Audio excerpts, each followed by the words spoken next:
ভাৰত মাতা কি জয় জয় শ্ৰীৰাম বুলি কয় কাৰ্বি গো বেক বুলি কৈছে এটো কেনেকুৱা কোনে কৈছে এটো হেতু আমি দেখিছো সংবাদ মাধ্যমত দেখিছো হাতে হাতে মই দেখিছো যে আপোনাৰ তাত আসলতে গেৰুৱা পতাকা দেখিবলৈ পাইছো তাত বহুতে আপোনাৰ ভাৰত মাতা কি জয় জয় শ্ৰীৰাম বুলি কৈছে গতিকে সেই স্লোগানটো কোনে দিয়ে ডেফিনেটলি এই বিজেপিৰ ভাতৃ সংগঠন বিলাকে সেই স্লোগানটো আওৰাই থাকে গতিকে তেওঁলোকে কেৱল পতাকা বিজেপি তাকে মই দেখিছো মানে আপোনাৰ বিজেপিৰ পৃষ্ঠপোষকতাত গোটেই কাউন্টাৰ এটেকটো আহিছে নেকি সেই কথা বতৰাবিলাক আমি ভাবিবলৈ বাধ্য হৈছো কাৰ্বি ৰাইজে আজি নিৰাপত্তাহীনতাত ভুগিছে মানে চৰকাৰে অবৈধ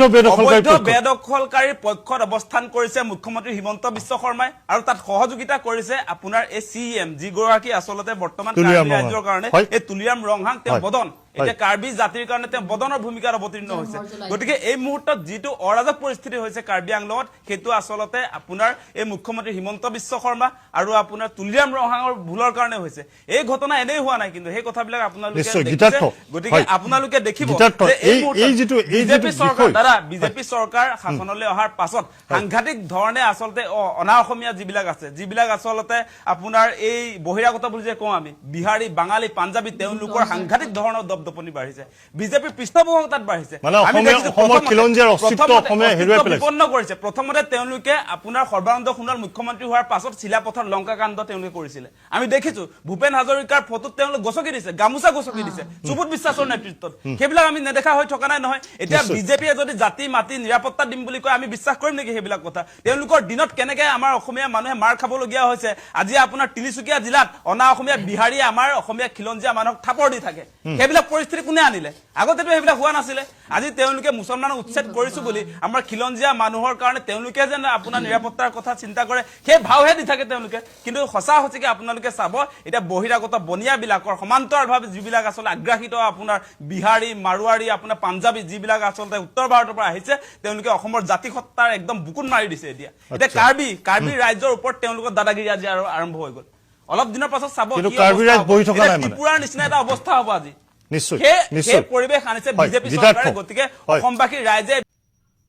সঁচাকৈ কিন্তু সকলো মানে জেগাতে এতিয়া বহিৰাগত মানুহে ইমানেই গ্ৰাস কৰি লৈছে যে আমাৰ অসমৰ খিলঞ্জীয়া মানুহৰ কোনো অস্তিত্ব নাইকিয়া হৈ যাব তিনিচুকীয়া কথা কওঁ তিনিচুকীয়াতো বহিৰাগত মানুহে বেছি ধুবুৰী চুবুৰীৰ কথাটো ক'বই নালাগে ঢিঙৰ কাণ্ড এয়া এতিয়া কাৰ্বি আংলঙত এইখিনি ঘটনা হৈছে গতিকে যদি এনেকুৱাকৈ বহিৰাগত মানুহে অসমখন গ্ৰাস কৰে তেতিয়াহ'লে আমাৰ অসমীয়াৰ খিলঞ্জীয়াই কি কৰিব পাছত এনেকুৱা হ'ব যে বিহু এইবিলাক একেবাৰে উৰিয়ে যাব নাইকিয়া হ'ব আৰু জুবিন দা শেষ হোৱাৰ পৰাতো এনেকৈ মাত মাতিবলগীয়া মানুহৰো অভাৱ হৈ গ'ল বিজেপিৰ পৰা সাৱধান হ'বৰ কাৰণে আমি আহ্বান জনাইছো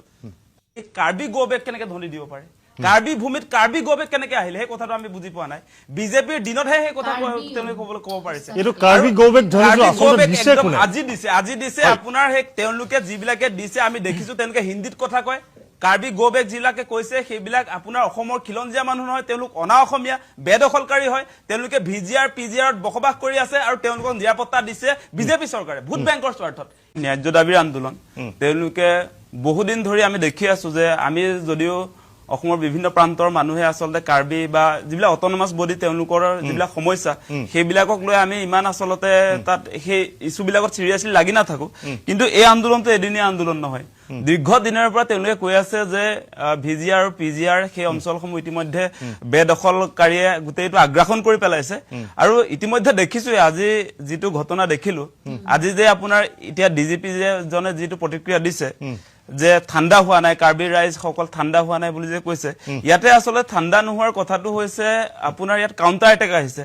আজি আপোনালোকে নিশ্চয় দেখা পাইছে মই দেখিছো মানে দেখি আচৰিত হৈছো তাত যিবিলাক বিহাৰী সম্প্ৰদায়ৰ মানুহ আছে কিছুমান বাঙালী সম্প্ৰদায়ৰ মানুহ আছে তেওঁলোকে আপোনাৰ এই সেফ্ৰন কালাৰৰ যিটো আপোনাৰ ফ্লেগ মানে গেৰুৱা পতাকা তেওঁলোকে হাতত লৈ হাতে হাতে লাঠি জুং লৈ আসলতে তেওঁলোকে কাউন্টাৰ এটেক কৰিবলৈ আহিছে ভূমিপুত্ৰ আপোনাৰ কাৰ্বি মানুহৰ ওপৰত তেওঁলোকে দাদাগিৰি চলাবলৈ আহিছে কিন্তু কেনেকৈ আসলতে বিজেপি চৰকাৰে যি চৰকাৰে আসলতে খিলঞ্জীয়াৰ কথা কয় আজি ভূমিপুত্ৰক মানুহক আসলতে তেওঁলোকে মাৰিবলৈ আহিছে এইটো কেনেকুৱা ধৰণৰ কথা আহিছে আজি নিজৰ ভেটি সুৰক্ষাৰ কাৰণে মাত মাতিছে কাৰ্বি ৰাইজে সেইটোতো আপোনাৰ ভাল কথা এতিয়া কাউন্টাৰ এটেকটো সাংঘাতিক ধৰণৰ মই মানে ভাৰত মাতা কি জয় জয় শ্ৰীৰাম বুলি কয় কাৰ্বি গো বেক বুলি কৈছে এইটো কেনেকুৱা কোনে কৈছে এইটো সেইটো আমি দেখিছো সংবাদ মাধ্যমত দেখিছো হাতে হাতে মই দেখিছো যে আপোনাৰ তাত আসলতে গেৰুৱা পতাকা দেখিবলৈ পাইছো তাত বহুতে আপোনাৰ ভাৰত মাতা কি জয় জয় শ্ৰীৰাম বুলি কৈছে গতিকে সেই স্লোগানটো কোনে দিয়ে ডেফিনেটলি এই বিজেপিৰ ভাতৃ সংগঠন বিলাকে সেই স্লোগানটো আওৰাই থাকে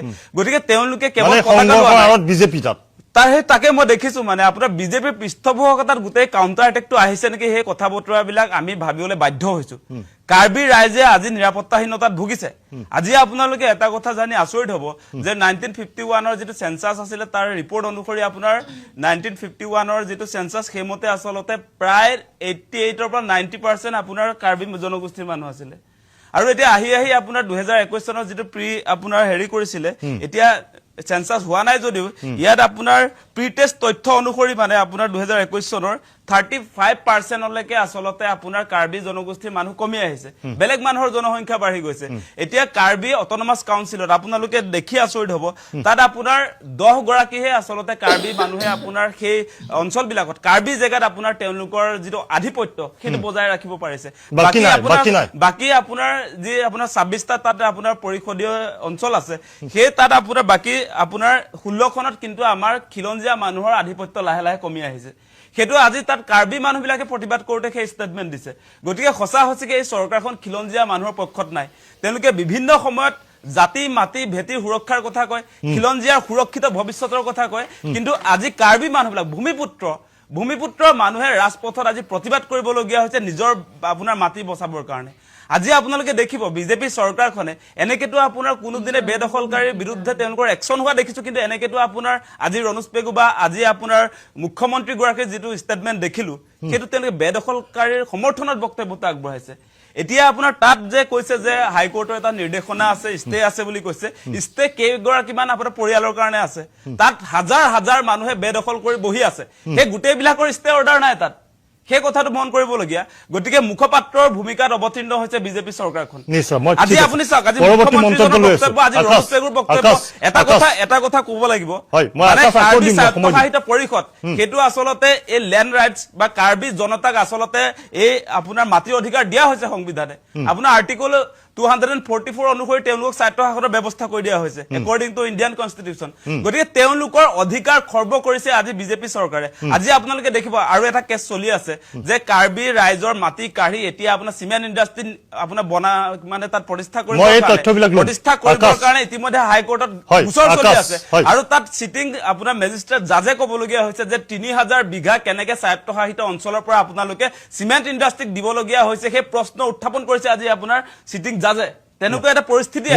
আজি মানে বিজেপি চৰকাৰৰ দিনত সঁচা হচ্ছে আমাৰ খিলঞ্জীয়া মানুহ নিৰাপত্তাহীনতাত ভুগিছে গতিকে এই বিজেপি চৰকাৰখন আমাৰ খিলঞ্জীয়া ট্ৰাইবেল মানুহৰ কেতিয়াও বন্ধু নহয় আমাৰ শত্ৰু বৰ্তমান সময়ত কাৰ্বি ৰাইজে বিচাৰি আছে বেদখল মুক্ত কৰিব লাগে কিন্তু চৰকাৰে এতিয়া বেদখলকাৰীৰ পক্ষত অৱস্থান কৰিছে বেদখলকাৰীবিলাক অসমৰ মানুহ নহয় অসমীয়া মানুহে বেদখল কৰা নাই তাত বেদখল কোনে কৰিছে গোটেইবিলাক অনা অসমীয়া তাত আপোনাৰ বিহাৰী আৰু বাঙালীয়ে বেদখল কৰিছে এতিয়া আমাৰ খিলঞ্জীয়া মানুহে তাত যেনিবা চৰকাৰী মাটিত থকা হলে অলপমান আমি তেতিয়া ভাবিলোহেঁতেন চৰকাৰখনে চাগে ভাল সিদ্ধান্ত লৈছে কিন্তু এতিয়া আপোনালোকে এটা কথা চাব এতিয়া ভূমিপুত্ৰ যিবিলাক মানুহে দীৰ্ঘদিন আন্দোলন কৰি স্বায়ত্তশাসন পালে তেওঁলোকে স্বায়ত্তশাসন পোৱাৰ পাছত তেওঁলোকক অলৰেডি আপোনাৰ লেণ্ড ৰাইটছ দিয়া হৈছে তেওঁলোকে এতিয়া আন্দোলন কৰিবলগীয়া কথা নাই আপোনাৰ ৰাজ্যখনৰ ভিতৰত আপোনাৰ ষ্টেট উইদিন ষ্টেট দিয়া হৈছে সংবিধানৰ আপোনাৰ 244 তেওঁলোকক দিয়া আছে আৰ্টিকুলৰ গতিকে তেওঁলোকৰ লেণ্ডৰ অধিকাৰ আছে ফৰেষ্টৰ আছে পাব্লিক হেল্থৰ আছে এডুকেশ্যন এগ্ৰিকালচাৰ আৰু আপোনাৰ তেওঁলোকৰ যিটো ৰীতি নীতি সেইবিলাক তেওঁলোকৰ নিজৰ লেজিসলেচাৰ আছে নিজৰ আপোনাৰ চৰকাৰ চলি আছে কিন্তু এতিয়া তেওঁলোকৰ যিগৰাকী আচলতে CEM সেইগৰাকী মুখ্যমন্ত্ৰী ATM হৈ গ'ল এই কাৰ্বি জনগোষ্ঠীটোৰ কাৰণে আটাইতকৈ ডাঙৰ কথাটো হৈছে এই মানুহজন এতিয়া মুখ্যমন্ত্ৰী পিছে ডিস্পৰ্ট আহি কি কৰে সেই কথাটো আমি বুজি পোৱা নাই তেখেতক কি আশা লৈ আচলতে কাৰ্বি ৰাইজে ভোট দিছিলে এতিয়া মুখ্যমন্ত্ৰীৰ পিছে কাৰ্বি অটোনমাস কাউন্সিলৰ CEM ঘূৰি ফুৰা কাম নেকি কাৰ্বি ৰাইজৰ মাজত তেওঁ নাথাকে কাৰ্বি ৰাইজৰ সুখ দুখৰ সময়ত তেওঁ কেতিয়াও নাথাকে তেওঁ চাব এতিয়া মুখ্যমন্ত্ৰীৰ লগত মিলি লৈ এতিয়া গোটেই কাৰ্বি স্বায়ত্তশাসিত অঞ্চলৰ যিবিলাক মাটি সেই মাটিসমূহ আদানী আম্বানীৰ হাতত তুলি দিছে এই মানুহজন এতিয়া আচলতে কাৰ্বি ৰাইজৰ কাৰণে বদন হৈছে গতিকে এই মানুহজনক উৎখাত কৰিব লাগে এতিয়া সঁচা হৈছে কি এই যে মই এটা দৃশ্য দেখিছো আপুনি যে দেখুৱালে যে এগৰাকী কাৰ্বি নেতাই যে নিজৰ আপোনাৰ গালত চেন্ডেলেৰে যিটো আপোনাৰ তেওঁ মাৰিবলগীয়া হৈছে নিজৰ গালখনত সেইটোতকে আচলতে দুৰ্ভাগ্যজনক কথা একোৱে থাকিব নোৱাৰে আজিৰ দিনটোত ভূমিপুত্ৰ এগৰাকী আপোনাৰ ট্ৰাইবেল লিডাৰে সেই কাম কৰিবলগীয়া হৈছে নিজৰ জাতিটোক নিৰাপত্তা দিব পৰা নাই নিজৰ অধিকাৰ তেওঁলোকে আচলতে এতিয়া বিচাৰি পুনৰ প্ৰতিবাদত নামিবলগীয়া হৈছে সেইটোতকে আচলতে দুৰ্ভাগ্যজনক কথা একো নাই আৰু আজিৰ দিনটোত মই বিভিন্ন আমাৰ আচলতে কাৰ্বি যিসকল আমাৰ সতীৰ্থ তেওঁলোকৰ লগত কথা পাতিছো যে আমাৰ যি আচলতে কাৰ্বি জনগোষ্ঠীক বাদ দি অসমৰ যিবিলাক খিলঞ্জীয়া মানুহ আছে আমাৰ সহযোগিতা তেওঁলোকে বিচাৰি আছে আজিৰ দিনটোত আজি তেওঁলোকে যিটো সময়ত আচলতে প্ৰতিবাদ কৰি আছে মই আৰম্ভণিতে এটা কথা কৈছিলো এই সময়ছোৱাত আমি বৰ অসমৰ যিসকল লোক আমাৰ যিবিলাক খিলঞ্জীয়া মানুহ আমি সঁচাকে ট্ৰাইবেল মানুহবিলাকৰ নিৰাপত্তাৰ কথাটো আমিও চিন্তা কৰিব লাগিব এতিয়া আপুনি দেখিছে এতিয়া যে আপোনাৰ মই আৰম্ভণিত কৈছিলো যে তাত আজি আপোনাৰ এই কাৰ্বি গৌবেগ কেনেকে ধনি দিব পাৰে কাৰ্বি ভূমিত কাৰ্বি গৌবেগ কেনেকে আহিলে সেই কথাটো আমি বুজি পোৱা নাই বিজেপিৰ দিনতহে সেই কথা তেওঁলোকে ক'ব পাৰিছে এইটো কাৰ্বি গৌবেগ ধৰিছো আচলতে দিছে কোনে আজি দিছে আপোনাৰ সেই তেওঁলোকে যিবিলাকে দিছে আমি দেখিছো তেওঁলোকে হিন্দীত কথা কয় কাৰ্বি গৌবেগ যিবিলাকে কৈছে সেইবিলাক আপোনাৰ অসমৰ খিলঞ্জীয়া মানুহ নহয় তেওঁলোক অনা অসমীয়া বেদখলকাৰী হয় তেওঁলোকে ভিজিআৰ পিজিআৰত বসবাস কৰি আছে আৰু তেওঁলোকক নিৰাপত্তা দিছে বিজেপি চৰকাৰে ভোট বেংকৰ স্বাৰ্থত এতিয়া আপোনাৰ ইলেকশ্যন আছে 26ত সেইকাৰণে সেই লোকসকলৰ বিৰুদ্ধে এতিয়া একশ্যন নলয় বেলেগ জনগোষ্ঠী মানে চৰকাৰে অবৈধ বেদখলকাৰীৰ পক্ষত অৱস্থান কৰিছে মুখ্যমন্ত্ৰী হিমন্ত বিশ্ব শৰ্মাই আৰু তাত সহযোগিতা কৰিছে আপোনাৰ এই CM যিগৰাকী আচলতে বৰ্তমান ৰাজ্যৰ কাৰণে এই তুলিৰাম ৰংহাং তেওঁ বদন এতিয়া কাৰ্বি জাতিৰ কাৰণে তেওঁ বদনৰ ভূমিকাত অৱতীৰ্ণ হৈছে গতিকে এই মুহূৰ্তত যিটো অৰাজক পৰিস্থিতি হৈছে কাৰ্বি আংলঙত সেইটো আচলতে আপোনাৰ এই মুখ্যমন্ত্ৰী হিমন্ত বিশ্ব শৰ্মা আৰু আপোনাৰ তুলিৰাম ৰংহাঙৰ ভুলৰ কাৰণে হৈছে এই ঘটনা এনেই হোৱা নাই কিন্তু সেই কথাবিলাক আপোনালোকে গতিকে আপোনালোকে দেখিব বিজেপি চৰকাৰ শাসনলৈ অহাৰ পাছত সাংঘাতিক ধৰণে আচলতে অনা অসমীয়া যিবিলাক আছে যিবিলাক আচলতে আপোনাৰ এই বহিৰাগত বুলি যে কওঁ আমি বিহাৰী বাঙালী পাঞ্জাবী তেওঁলোকৰ সাংঘাতিক ধৰণৰ দপদপনি বাঢ়িছে বিজেপিৰ পৃষ্ঠপোষকতাত বাঢ়িছে বিপন্ন কৰিছে প্ৰথমতে তেওঁলোকে আপোনাৰ সৰ্বানন্দ সোণোৱাল মুখ্যমন্ত্ৰী হোৱাৰ পাছত চিলাপথাৰ লংকা কাণ্ড তেওঁলোকে কৰিছিলে আমি দেখিছো ভূপেন হাজৰিকাৰ ফটোত তেওঁলোক গছকি দিছে গামোচা গছকি দিছে সুবোধ বিশ্বাসৰ নেতৃত্বত সেইবিলাক আমি নেদেখা হৈ থকা নাই নহয় এতিয়া বিজেপিয়ে যদি জাতি মাতি নিৰাপত্তা দিম বুলি কয় আমি বিশ্বাস কৰিম নেকি সেইবিলাক কথা তেওঁলোকৰ দিনত কেনেকে আমাৰ অসমীয়া মানুহে মাৰ খাবলগীয়া হৈছে আজি আপোনাৰ তিনিচুকীয়া জিলাত অনা অসমীয়া বিহাৰী আমাৰ অসমীয়া খিলঞ্জীয়া মানুহক থাপৰ দি থাকে সেইবিলাক পৰিস্থিতি কোনে আনিলে আগতেতো সেইবিলাক হোৱা নাছিলে আজি তেওঁলোকে মুছলমানক উচ্ছেদ কৰিছো বুলি আমাৰ খিলঞ্জীয়া মানুহৰ কাৰণে তেওঁলোকে যেন আপোনাৰ নিৰাপত্তাৰ কথা চিন্তা কৰে সেই ভাওহে দি থাকে তেওঁলোকে কিন্তু সঁচা সঁচিকে আপোনালোকে চাব এতিয়া বহিৰাগত বনিয়াবিলাকৰ সমান্তৰালভাৱে যিবিলাক আচলতে আগ্ৰাসিত আপোনাৰ বিহাৰী মাৰোৱাৰী আপোনাৰ পাঞ্জাবী যিবিলাক আচলতে উত্তৰ ভাৰতৰ পৰা আহিছে তেওঁলোকে অসমৰ জাতিসত্তাৰ একদম বুকুত মাৰি দিছে এতিয়া কাৰ্বি ৰাজ্যৰ ওপৰত তেওঁলোকৰ দাদাগিৰি আজি আৰু আৰম্ভ হৈ গ'ল অলপ দিনৰ পাছত চাব ত্ৰিপুৰাৰ নিচিনা এটা অৱস্থা হ'ব আজি সেই পৰিৱেশ আনিছে বিজেপি চৰকাৰে গতিকে অসমবাসী ৰাইজে বিজেপিৰ পৰা সাৱধান হ'বৰ কাৰণে আমি আহ্বান জনাইছো বিজেপিৰ ডাঙৰ ডাঙৰ নেতাসকলৰ মুখত কেৱল জাতি মাটি ভেটি পাহাৰ ভূঞাম একেকৈ বৰ অসমৰ সৃষ্টি এইবিলাক কথা শুনে কিন্তু আচল অৰ্থত তেওঁলোকে কেৱল মিয়া কৰি ভোটৰ এটা কেন্দ্ৰ সৃষ্টি কৰি পেলাই বহিৰাগত বিহাৰী বাংলাদেশী এইখিনিক স্থান দি এতিয়া আমাৰ খিলঞ্জীয়াৰে তাত অস্তিত্ব নাইকিয়া কৰিছে খিলঞ্জীয়াৰ জেগাতে গৌবেগ ধৰি দিব পাৰিছে চৰিয়াইছে ভুকুৱাইছে যি কৰিছে গোটেই ব্যৱসায় বাণিজ্য চব তাহাঁতি গ্ৰাস কৰিলে মাটি চিটি কিনি পেলাই আমাৰ অসমীয়া দেখিছেনে কেতিয়াবা বিহাৰত গৈ পেলাই এনেকুৱা অশান্তি দিয়া কেতিয়াবা ৰাজস্থানত গৈ পেলাই অশান্তি দিয়া নে ক'ৰবাত উত্তৰ প্ৰদেশত গৈ পেলাই অশান্তি দিয়া ইহঁতি কোন যে আমাৰ অসমতে আহি পেলাই অসমতে ইলেকশ্যনো খেলিব ইলেকশ্যন ভোটো দিব ইয়াত মাটিও হেৰি কৰিব গোটেই অৰণ্য